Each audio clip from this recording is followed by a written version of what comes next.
एक महत्त्वाची बातमी आहे। पंकजा मुंडे यांनी धनंजय मुंडे यांची भेट घेतलेली आहे। धनंजय मुंडेंच्या राजीनाम्यानंतर पंकजा मुंडेंनी त्यांची भेट घेतलेली आहे। धनंजय मुंडे यांनी आपला राजीनामा सुपूर्द केलेला आहे आणि तो राज्यपालांनी देखील स्वीकारलाय आणि त्यानंतर आता पंकजा मुंडे या धनंजय मुंडेंच्या भेटीसाठी गेलेल्या होत्या। या दोन्ही बंधू भगिनींची आता भेट झाल्याची माहिती कळते। सातपुडा बंगल्यावरती ही भेट घेतल्याची माहिती सध्या समोर आली आहे। धनंजय मुंडे यांच्या राजीनाम्यानंतर पंकजा मुंडे यांनी सातपुडा बंगल्यावर जाऊन त्यांची भेट घेतलेली आपण ही दृश्य बघतोय। धनंजय मुंडेंनी आपला राजीनामा मुख्यमंत्र्यांकडे सुपूर्द केला आणि त्यानंतर हा राजीनामा राज्यपालांकडे गेल्यानंतर राज्यपालांनी देखील हा राजीनामा स्वीकारलेला आहे आणि त्यानंतर आता पंकजा मुंडे या धनंजय मुंडे यांच्या भेटीसाठी पोहोचलेल्या आहेत। माझे सहकारी विनायक डावरुंग आपल्याला सविस्तर माहिती देतील।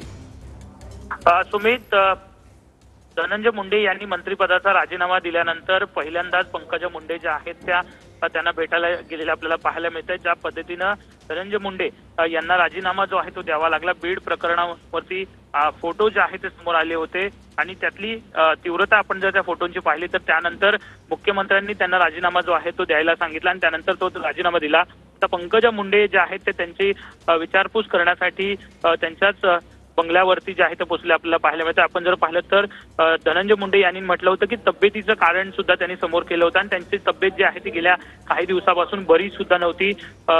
एका आजाराने ग्रस्त जे आहेत ते असल्याचं त्यांनी माहिती दिली होती आणि त्यानंतर आता पंकजा मुंडे जे आहे ते धनंजय मुंडे यांची विचारपूस करण्यासाठी गेल्याची माहिती मिळते। राजीनामा दिल्यानंतर पहिल्यांदा हे दोन बहीण भाऊ जे आहेत ते एकत्र आलेले आपल्याला पाहायला मिळत आहेत। विनायक, याआधी पंकजा मुंडेंचं एक विधान चर्चेत आलेलं होतं। त्या असं म्हणाल्या होत्या की धनंजय मुंडेंचा राजीनामा आधीच घ्यायला हवा होता किंवा मंत्रिमंडळाची शपथच त्यांनी घ्यायला नको होती। या सगळ्यानंतरची ही भेट अनेक चर्चांना उधाण आलं त्यामुळे। बरोबर आहे सुमित, आपण जर पाहिलं तर हे दोन्ही बहीण भाऊ आहेत, वेगवेगळ्या कारणासाठी नेहमीच भेटताना आपल्याला पाहायला मिळालेले आहेत।